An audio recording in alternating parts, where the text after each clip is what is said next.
पिता एक ऐसा शब्द जिसके बिना किसी के जीवन की कल्पना भी नहीं की जा सकती। एक ऐसा पवित्र रिश्ता जिसकी तुलना किसी और रिश्ते से नहीं हो सकती। बचपन में जब कोई बच्चा चलना सीखता है तो सबसे पहले अपने पिता की उंगली थामता है। नन्हा सा बच्चा पिता की उंगली थामे और उसकी बाहों में रहकर बहुत सुकून पाता है।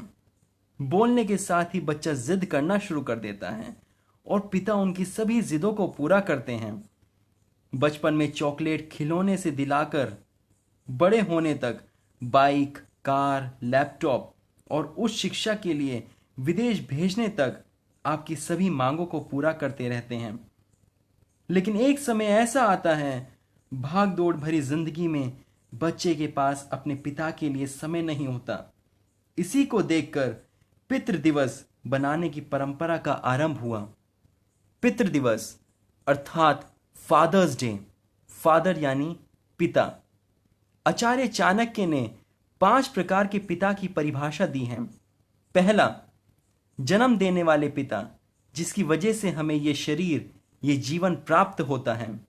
दूसरा, शिक्षा देने वाले, ज्ञान प्रदान करने वाले गुरु को भी पिता कहा गया है, क्योंकि गुरु हमें ज्ञान प्रदान करते हैं और उनका मार्गदर्शन भी पिता की तरह होता है। तीसरा, जनेऊ संस्कार करने वाले ब्राह्मण, क्योंकि जनेऊ संस्कार को दूसरा जन्म माना जाता है। चौथा, अन्न देने वाले, क्योंकि अन्न से ही हमारा पोषण होता है। पांचवा, भय से बचाने वाले को भी पिता कहा गया है। वहीं ब्रह्म वैवर्त पुराण में इन 5 के अतिरिक्त कन्या प्रदान करने वाले और मंत्र प्रदान करने वाले को भी पिता कहा गया है। मंत्र प्रदान करने वाले गुरु अर्थात दीक्षा गुरु। जैविक पिता के अतिरिक्त और कौन है जो पिता तुल्य है। पिता हमें ये जीवन प्रदान करता है, भोजन इत्यादि जीवन की सभी आवश्यकताओं को पूरा करते हैं, ज्ञान प्रदान करते हैं और हर प्रकार से हमारी रक्षा करते हैं। और जीव की सर्वोच्च रक्षा है उसको जन्म मृत्यु के चक्कर से मुक्ति दिलाकर उसके लिए भगवान श्री कृष्ण की भक्ति का मार्ग सशक्त करना। भगवत गीता में भगवान श्री कृष्ण ने कई जगह कहा है कि वे ही हमारे आदि और शाश्वत पिता हैं। भगवत गीता के 14वें अध्याय में वे कहते हैं, अहम बीज प्रजापिता, अर्थात वे विभिन्न योनि के जीवों के पिता हैं।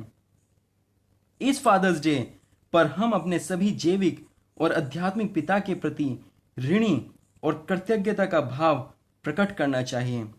उन लोगों के लिए जो अभी भी हमारे साथ हैं, फादर्स डे की शुभकामनाएं दीजिए और जो हमें छोड़कर जा चुके हैं उनका आभार मानते हुए उन्हें याद करें तथा इस तरह से जीवन जिएं कि उन्हें और हमारे शाश्वत पिता अर्थात भगवान श्री कृष्ण को प्रसन्न करें।